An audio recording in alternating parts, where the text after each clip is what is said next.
Bismillahirrahmanirrahim. Assalamualaikum warahmatullahi wabarakatuh.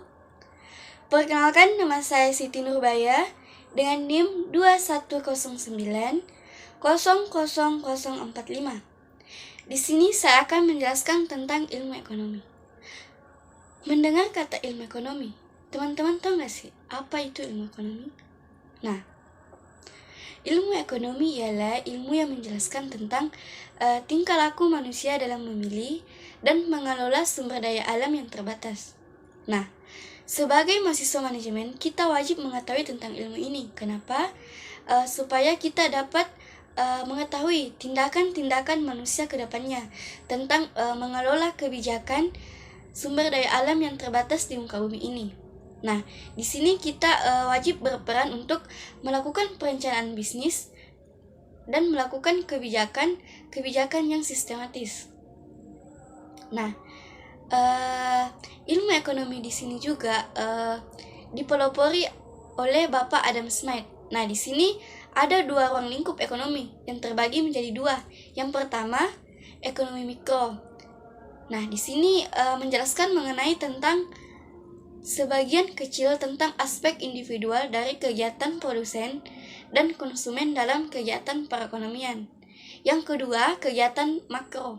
Nah, ilmu ini menjelaskan mengenai sepenuhnya tentang kegiatan produsen secara efisien dan maksimal dalam kegiatan perekonomian. Nah, kemudian kita beralih kepada metode ekonomi. Metode ekonomi ialah metode yang digunakan untuk menyelesaikan permasalahan ekonomi. Nah, ada dua metode ekonomi yang digunakan. Yang pertama, metode deduktif. Metode ekonomi ini digunakan untuk melakukan pengujian kebenarannya yang berlandaskan pada hukum. Nah, yang kedua, metode induktif. Metode induktif ialah metode ekonomi yang digunakan dengan mengumpulkan data-data informasi yang sangat valid.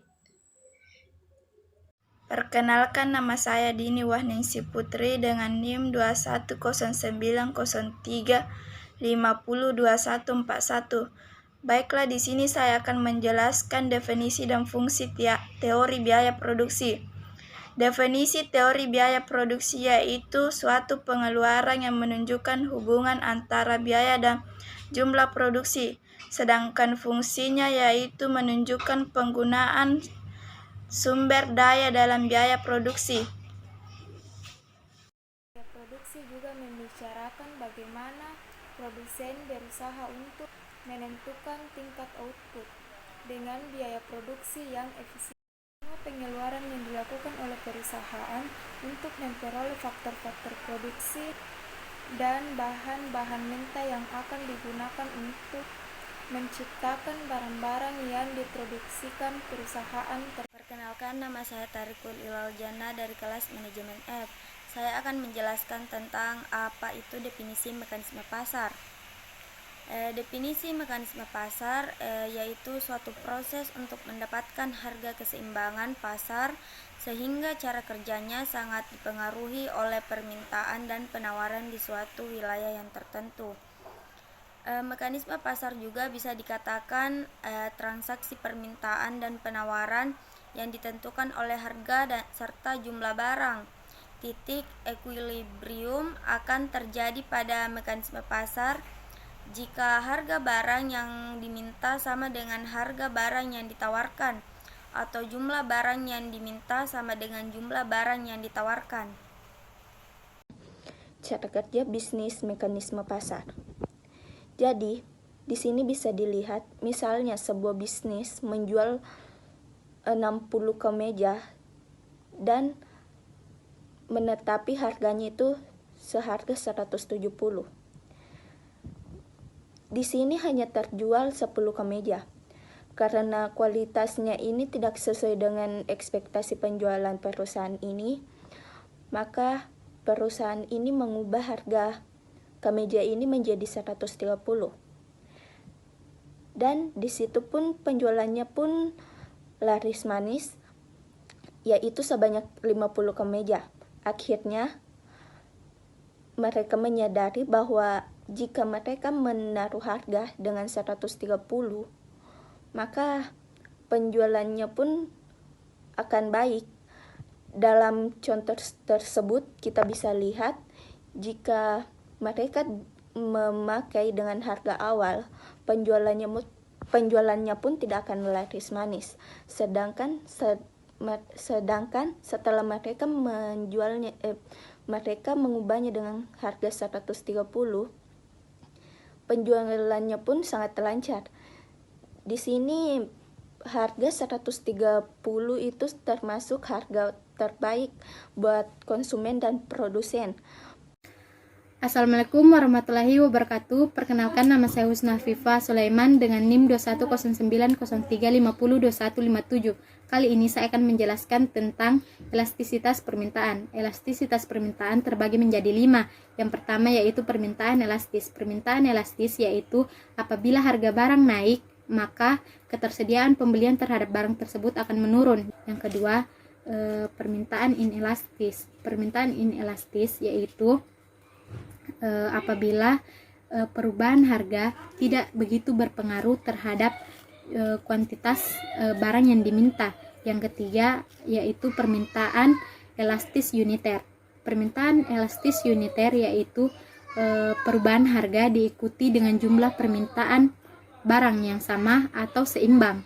Yang keempat yaitu permintaan inelastis sempurna. Permintaan inelastis sempurna yaitu apabila perubahan harga tidak berpengaruh terhadap jumlah permintaan barang. Yang kelima yaitu permintaan elastis sempurna. Permintaan elastis sempurna yaitu apabila permintaan terhadap barang tidak berdampak sama sekali terhadap perubahan harga. Perkenalkan, nama saya Nur Alfianiria dengan NIM 2109035021148. Nah, di sini saya akan menjelaskan apa itu elastisitas penawaran. Elastisitas penawaran adalah hubungan biaya produksi dengan hasil produksi. Nah, di sini kita bisa lihat rumusnya bahwa biaya sama dengan F kali Q, di mana Q adalah output. Output sama dengan F kali X, di mana X itu adalah input. Fungsi biaya produksi.